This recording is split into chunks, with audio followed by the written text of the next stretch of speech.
வணக்கம். ரிமி கிச்சனுக்கு உங்களை வரவேற்கிறேன். இப்போ மழை நல்லா அங்கங்கே மழை பெஞ்சிட்டே இருக்குது. இப்போ நமக்கு எல்லாருக்குமே வீட்டில் கொஞ்சம் சூடாக எதாவது சாப்பிடணும் போல் இருக்கும். அப்படி இருக்கும்போது நம்ம எப்படியுமே மாவு வந்து இட்லிக்கு அரைச்சி வைப்போம். அரைச்சி வைக்கும்போது ஒரு கை மாவை, உளுந்த மாவை இப்படி எடுத்து வச்சுக்கணும். அதில் ஒரு 2 ஸ்பூன் பச்சரிசி மாவு போட்டுக்கணும். தேவையான அளவு உப்பு போட்டுக்கணும். உப்பு போட்டு இந்த மாதிரி கலந்து வச்சுக்கோங்க. எல்லாருக்குமே ரொம்ப கூலிங்காக இந்த குளிர்காலமாக இருக்கும்போது ஏதாவது சூடாக சாப்பிட்ணும் போல் இருக்கும். அப்போ நம்ம இந்த மாதிரி பண்ணி சாப்பிட்டோம்னா ரொம்ப நல்லாயிருக்கும். இந்த மாதிரி உளுந்த மாவு, இட்லிக்கு அரைக்கிற உளுந்த மாவை ஒரு கரண்டியோ ஒரு கையோ உங்கள் வீட்டுக்கு எவ்வளோ வேணுமோ அவ்வளோ கொஞ்சம் அதிகமாக உளுந்த போட்டு அரைக்கும்போது ஒரே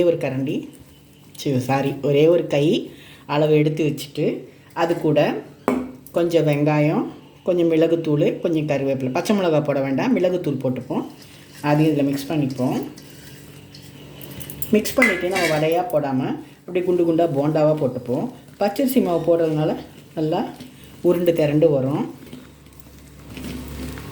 இப்போ நல்லா எல்லாத்தையும் மிக்ஸ் பண்ணிப்போம். மிக்ஸ் பண்ணிவிட்டு அப்படியே உருட்டி போட வேண்டியதுதான். இந்த மழைக்கும் அடிக்கிற காற்றுக்கும் குளிருக்கும் சூடாக சாப்பிட்டிங்கன்னா ரொம்ப நல்லாயிருக்கும். ஒரு பிளாக் காஃபியோ, ஒரு சன்ரைஸ் காஃபியோ, ஒரு டீயோ போட்டுட்டு சாப்பிட்டிங்கன்னா ரொம்ப நல்லாயிருக்கும். இப்போ நம்ம எண்ணெயில் போடலாம். கடாய் எண்ணெய் காஞ்சிட்ருக்கு. இப்படி போட்டுருவோம். ஷேப்பெல்லாம் வேண்டாம், ஷேப் எப்படி இருந்தாலும் பரவாயில்ல.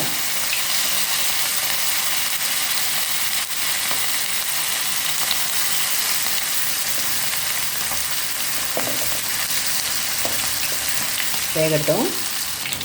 இப்போ அப்படியே திருப்பி போட்டுப்போம்.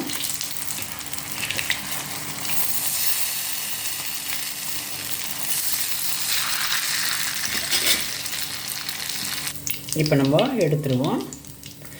இதில் நீங்கள் சோடா மாவு போட்டிங்கன்னா நல்லா குண்டு குண்டாக வரும். நான் சோடா மாவு போடல. அதுவும் இல்லாமல் இட்லிக்கு அரைச்ச மாவு இல்லையா, அதனால் கொஞ்சம் தளர்வாக தான் இருக்குது.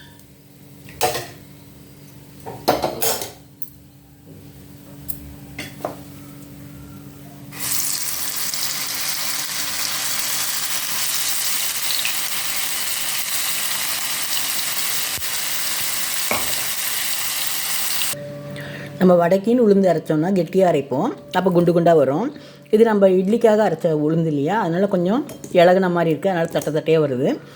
இது நம்ம குளிர்காலத்தில் நமக்கு ஏதாவது சூடாக சாப்பிட்ணும் தான் சட்டுன்னு மாவு அரைக்கும்போது ஒரு கை மாவு எடுத்து பச்சரிசி மாவும் போட்டு மிளகு, வெங்காயம், கருவேப்பிலை போட்டு இந்த மாதிரி குழந்தைங்களுக்கும் பெரியவங்களும் செய்து உடனே சாப்பிட்லாம். இதுக்காக நம்ம ஊற வச்செல்லாம் செய்யாதான் ஒரே டைம் ஊற வச்சுருக்கிறது எடுத்து இப்படி செய்து சாப்பிட்லாம்.